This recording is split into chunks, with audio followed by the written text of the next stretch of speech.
पल में परलय होएगी, वीडियो लाइक करें। नमस्कार, मैं मनीष कुमार वर्मा। और एक मिनट सौरभ जी, बिहार नहीं देश को ये गौरव है कि नीतीश कुमार जी को संयुक्त राष्ट्र संघ ने राउंड टेबल कॉन्फ्रेंस में उनको क्लाइमेट लीडर कहा है। अब किसी के आपके हमसे कह देने से नीतीश कुमार जी का कद नहीं घटने वाला है, इसलिए हम अनुरोध करेंगे कि ऐसी टिप्पणी मत करिए जिससे कि अरे आप क्या महिला पर बोल रहे हैं? आप क्या बोले हैं? आप आपस में बोले खड़ा हुए हैं। आप लोग आपस में जो सदस्य एक साथ में एक ही आदमी बोले। एक बात कहना चाहता हूँ कि आप अभिभावक हैं, आप इसको जरा देख लें, ये ज्यादा महत्वपूर्ण नहीं देख लिया। मैंने कहा कि कल जब आ गया प्रतिवेदन सदन के पेज पर आ गया, तब मेरे ही में सदन के सामने मैं रखूंगा कि आप सदन अगर सहमत है तो हाँ कहे, नहीं सहमत है तो ना कहे। इसके अलावा अब कोई मेरा अधिकार नहीं है। जो प्रतिवेदन दे दिया गया है उस पर सदन अगर असहमत होगी तो नहीं पास होगा। महोदय, मैं माननीय सदस्य नीरज जी ने जो कहा उससे सहमति व्यक्त करते हुए अपनी बात कह रहा हूँ कि कोई गलती हो गई आवेश में किसी तरह से ये तो क्षम करने का अधिकार हाउस को है महोदय, आपको भी है क्षमा करने का अधिकार। और क्षमा जो है ये बड़ी चीज है महोदय, ये नहीं है कि किसी को सबक सिखाने के लिए जो है ये है। इसलिए मैं नीरज जी की बात का समर्थन करते हुए यह आपसे अनुरोध करेंगे कि छोटा मोटा खेद व्यक्त करा के और क्षम किया जा सकता है। मेरे हाथ में अब नहीं है। मैंने सुन लीजिए, मैंने सदन के सामने प्रतिवेदन रख दिया है, सदन की सहमति से भी सब होगा।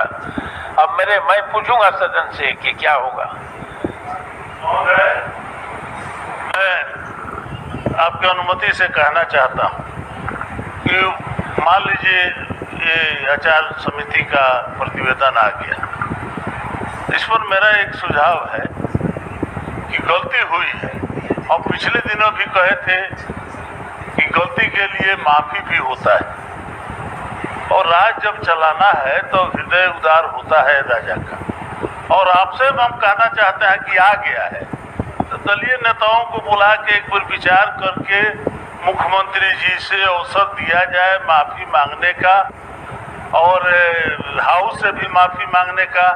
अगर इसकी गुजारिश हो तो आज इसको रोका जाए, फिर इस पर विचार करके कोई कार्रवाई। माफी मांगने की गुजारिश तो आज समिति में ही था, आचार समिति में था। हमारे वरिष्ठ सदस्य हैं बड़े भाई महेश्वर भाई ने जी कहा है गलती हुआ क्षमा कर देना चाहिए, आपने ठीक कहा। लेकिन आज भी गलती पर गलती। आज 3 घंटा पहले इन्होंने फेसबुक में क्या लिखा है, यहाँ बहुत महिला बैठी हुई बोलने लायक नहीं हम समझते हैं। देश के सबसे बड़ा घराना ने साहब जी को इसलिए नहीं बुलाया क्योंकि डर था कहीं वो विधानसभा की तरह, इसके बाद हम आगे नहीं बोलेंगे। ये गलती पर गलती। हमारे बिहार के मुख्यमंत्री हैं नीतीश कुमार जी, इस तरह का भाषा का प्रयोग किया जाता है। आजकल सुनिए सर, काबिल लोग 10 जगह मांगते हैं, इनका हाल है। गलती तो माफी हो जाएगा, लेकिन आज 3 घंटे है कि कोई किसी की मिमिक्री करे और उसकी आप सदस्यता ले ले। आप कार्रवाई होना चाहिए था बिहार के माननीय मुख्यमंत्री नीतीश कुमार पर, जिन्होंने लगातार हमें बर्बाद करने की धमकी दी। माफी मांगना चाहिए माननीय नीतीश कुमार को कि उन्होंने अपराध किया है, उन्होंने गलत आचरण किया है। मेरा आवाज सड़क पर से ऐसा लागू होगा जो नीतीश कुमार के कान को भेदते उनके दिमाग तक जाएगा। माननीय नीतीश कुमार जैसा महिलाओं को अपमानित करने वाला नेता इस देश में कोई पैदा नहीं। पक्ष रखने का मौका भी नहीं दिया गया। ये पटकथा दिनांक 19 अप्रैल 24 को एक अन्य मार्ग में माननीय बिहार के मुख्यमंत्री नीतीश कुमार के नेतृत्व में बन चुका था। उसका साफ कहना था कि भाई सुनील कुमार सिंह जो भ्रष्टाचार की बात उठाता है, किसान की बात उठाता है, मजदूर की बात उठाता है, रोजगार की बात उठाता है, उसकी सदस्यता चाहे नियम विरुद्ध हो आपको ले लेना। और इसके लिए दो व्यक्ति को यह कार्य सौंपा गया।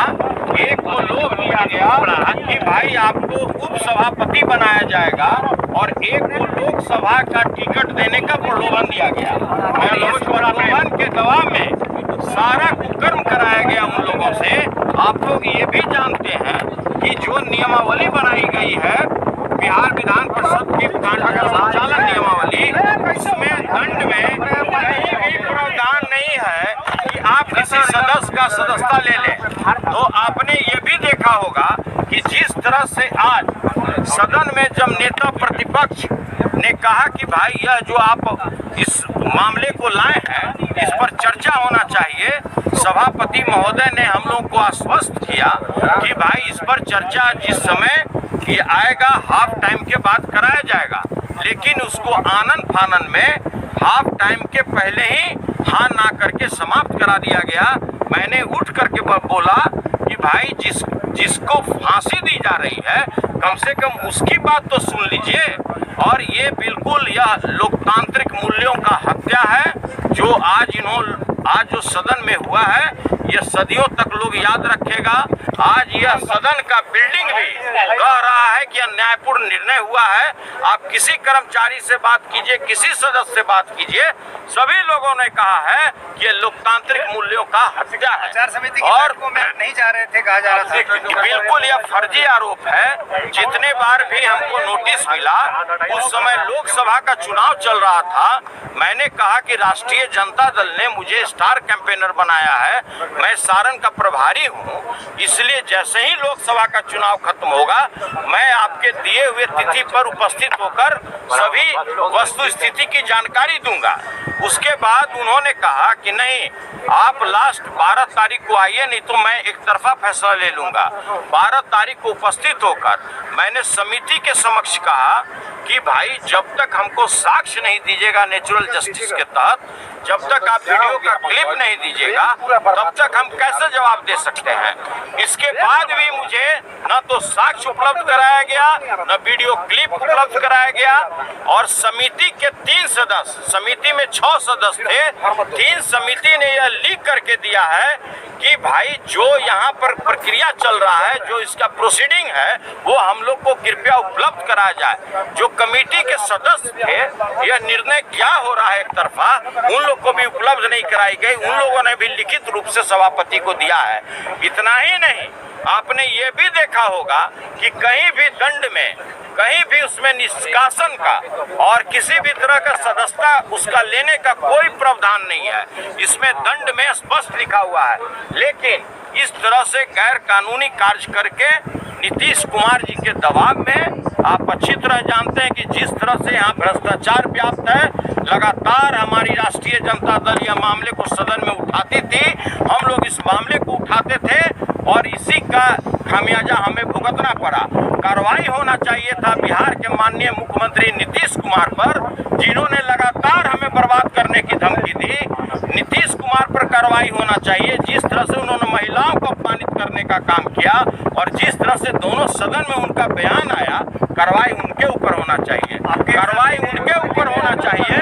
कार्रवाई उनके ऊपर होना चाहिए था कि भाई अभी हाल में ही उन्होंने दलित महिला विधायक को जिस तरह अपमानित भाषा का प्रयोग किया, कार्रवाई उनके ऊपर होना चाहिए। लेकिन उनके अपने आका को खुश करने के लिए सारे परिवार को लोग त्यागते हुए, सारे कानून को पार पकड़ते हुए उन्होंने एक तरफा कार्रवाई मेरे विरुद्ध किया है। लेकिन आगे निर्णय लेना मेरा पार्टी का काम है।